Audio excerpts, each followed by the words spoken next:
station pour éviter la ligne. Coucou les choux!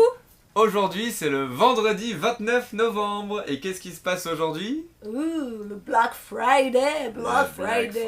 Alors je sais pas vous, mais moi, alors que je m'étais désabonnée à pas mal de listes et de mails, enfin de newsletters, j'ai reçu plein de mails et plein de SMS, encore une fois, pour annoncer ça et pour proposer des promos, encore des promos.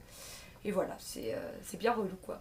Voilà, alors on aurait peut-être pu expliquer pourquoi on ne fait pas un épisode aujourd'hui. Ah oui.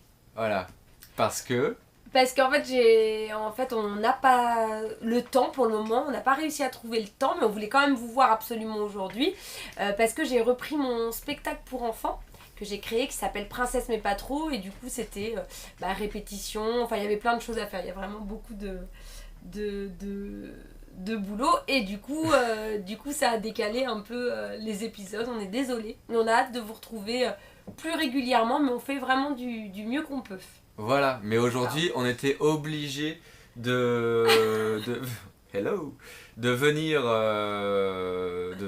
d'être présent aujourd'hui ce jour de Black Friday, ce vendredi noir pour la planète, et on va un petit peu en fait on fait un épisode dans les conditions du direct, c'est-à-dire qu'on ne fait pas un direct, mais c'est tout comme c'est one shot. Voilà. Ce qu'on voulait dire, le Black Friday, en quoi c'est mauvais? Qu'est-ce que ça implique en fait, et pourquoi on en parle en fait? On en parle parce que il y a la surproduction évidemment, ça a engendré énormément de gaspillage, ça produit des gaz à effet de serre encore plus que d'habitude, je crois que c'est 10 fois plus rien que pour Paris. Et puis ça alimente ce dont on a déjà parlé, notamment la fast fashion, cette idée de produire à bas prix et à bas coût, malheureusement pour ceux qui les font, des vêtements, des nouvelles collections sans arrêt. Et puis surtout au consommateur de surconsommer, et en fait de faire croire au consommateur qu'il a besoin de toujours plus, toujours mieux, encore, alors qu'en fait... alors qu'on croit que c'est un petit plaisir qu'on va se faire, finalement c'est une charge supplémentaire qu'on se met sur les épaules, dans la tête, dans le cœur. Enfin, c'est vraiment pas de l'achat en conscience, quoi. C'est vraiment un rabattage, des pubs sur des pubs sur des pubs. On nous fait croire en fait que si on n'achète pas, on va passer à côté de la meilleure promo de notre vie, que ça serait vraiment trop dommage. Enfin, c'est quand même... on est complètement manipulé, quoi. Alors que souvent, ils gonflent justement les prix en faisant croire que c'est une promo pour Black Friday. Il y a eu plusieurs exemples qui ont tourné sur les réseaux sociaux notamment, de fausses promos en fait. Donc faut faire gaffe à pas se faire berner par ce gros mot, dans tous les sens du terme d'ailleurs, qu'est le Black Friday. Et surtout s'interroger si on a vraiment besoin des choses qu'on nous propose. Exactement. Parce que souvent en fait ça peut être très rapide, maintenant on peut vite commander, vite recevoir, hein. Amazon, tout peut aller très très vite, mais finalement du coup on prend pas assez le temps de faire réfléchir notre cerveau sur l'utilité de cet objet, de cet article ou non. Voilà. Et si on le faisait un peu plus, je pense que voilà... Vas-y. Ouais, parce que tout ça est lourd de conséquences pour la planète, c'est évident. Il y a beaucoup d'articles dessus cette année notamment, donc ça fait plaisir. Mais heureusement, il existe des alternatives et on va donc en citer quelques-unes. La liste n'est carrément pas exhaustive, mais on a quelques exemples à donner et du coup on va pas s'en priver parce que on aime bien soutenir ces bonnes initiatives. Qui font du bien. Voilà. Du bien au moral, ouais. Juste une petite précision importante, il faut faire très attention parce qu'il y a des marques aussi qui aujourd'hui ont décidé de dire nous on fera pas le Black Friday par exemple. En fait elles utilisent ça comme un argument marketing. Donc faut juste faire attention au greenwashing qui est un peu trop présent dans cette société et qui se démontre encore aujourd'hui, c'est un peu dommage. En revanche, et on en vient du coup aux alternatives, il y en a qui vont donner une partie, un certain pourcentage de leur chiffre d'affaires à des associations aujourd'hui.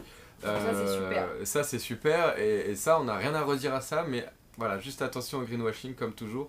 Et donc les 500 marques ou je ne sais quoi qui disent nous on fera pas le Black Friday, en fait c'est juste un argument marketing et c'est pas très joli. Après, ça montre aussi qu'il y a un changement et qu'il y a une prise de conscience parce que c'est vraiment très récent.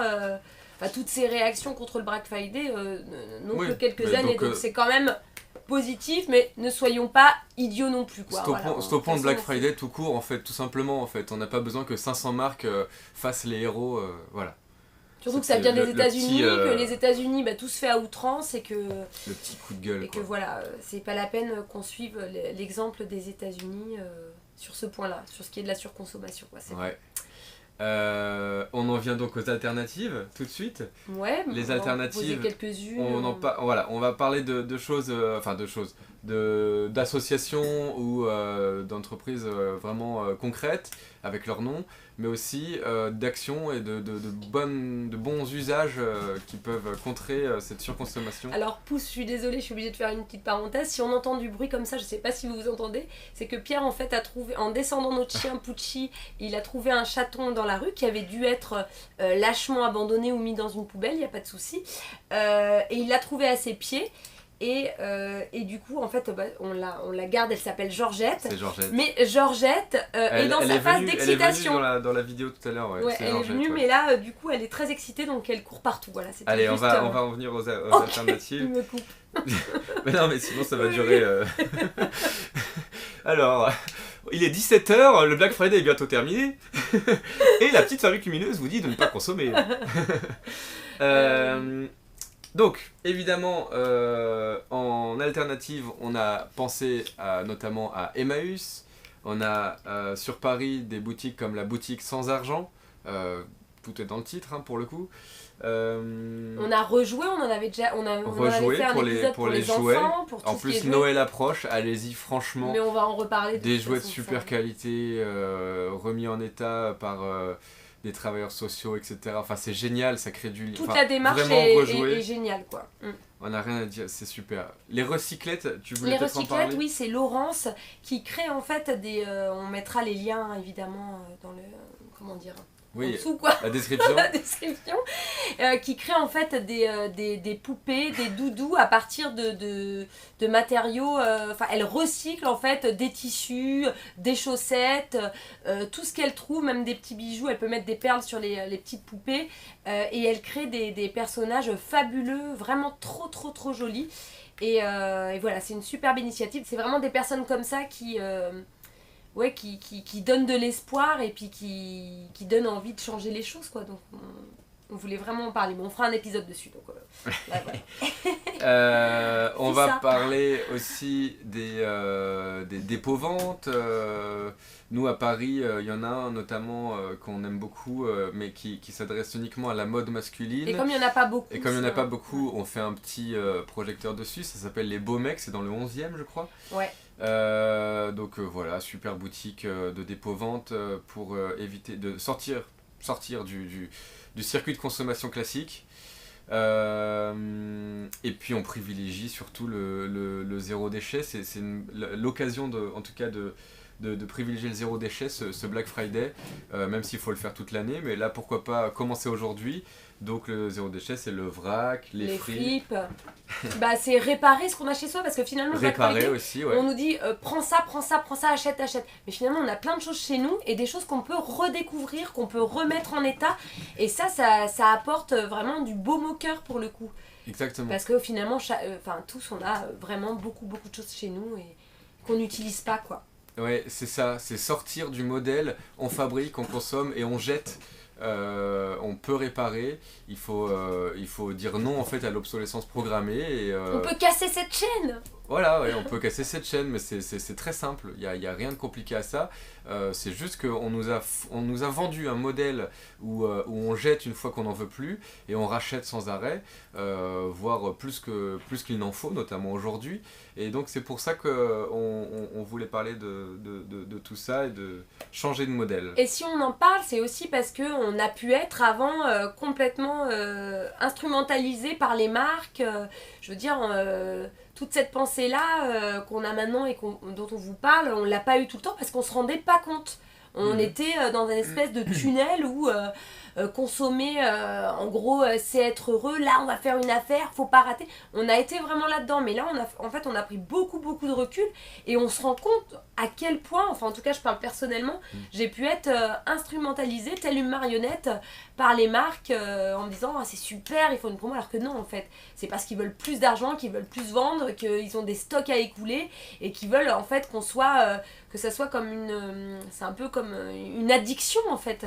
Ils créent des addictions, enfin certaines entreprises créent des addictions et en fait il faut juste en sortir parce qu'une addiction, comme son nom l'indique, c'est pas bon et on peut mettre de la distance et sortir de ça quoi. Oui, Voilà. et puis surtout que c'est une addiction à des produits de faible qualité maintenant et qu'on nous vend à très bas coût. C'est pas normal de trouver des prix aussi peu chers. En fait, chaque chose a un coût et un prix qui est juste. Et s'il est, C'est juste pour toute la chaîne. Quoi. s'il est produit de façon responsable et consciente et avec un respect notamment des humains du début à la fin et des ressources naturelles du début à la fin de la production, ça a un coût et il faut juste consommer mieux. C'est normal, c'est pas consommer moins, en fait, c'est consommer mieux. Voilà, c'était ça. On vous mettra dans la barre d'infos aussi le nom d'un documentaire qu'on a vu qui nous a fait un gros coup d'électrochoc. C'était The True Cost. The True Cost, avec notre bel accent anglais, qui vraiment met en lumière plein de choses et qui du coup forcément ont un impact. On voulait juste finir avec une phrase de Bronwyn Sayer de l'organisation britannique Fashion Revolution qui je pense résume parfaitement ce Black Friday et l'idée qu'on a voulu faire passer nous.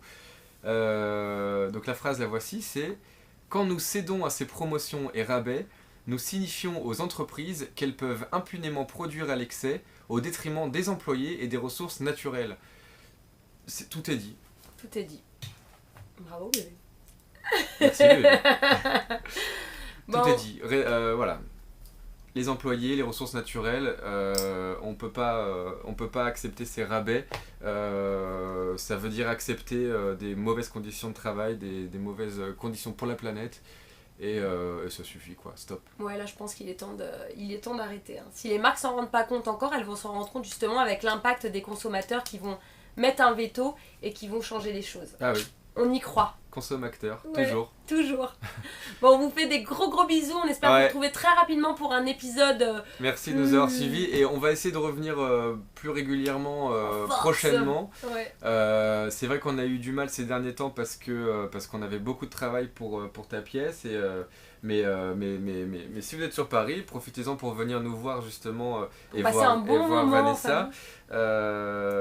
La Princesse mais pas trop. On mettra au théâtre de l'Essaillon. On mettra les infos à Paris. On mettra les infos en bas. Et voilà, c'est des bonnes nouvelles, mais c'est vrai que ça nous prend du temps et du coup un peu moins pour la petite fabrique, mais on va revenir très bientôt, promis. Surtout pour Noël là, surtout pour Noël, on a quelques idées. On a des petites choses à. Et là, aujourd'hui on était obligés en tout cas. Voilà. Allez. Des gros bisous les choux, à bientôt. Ciao.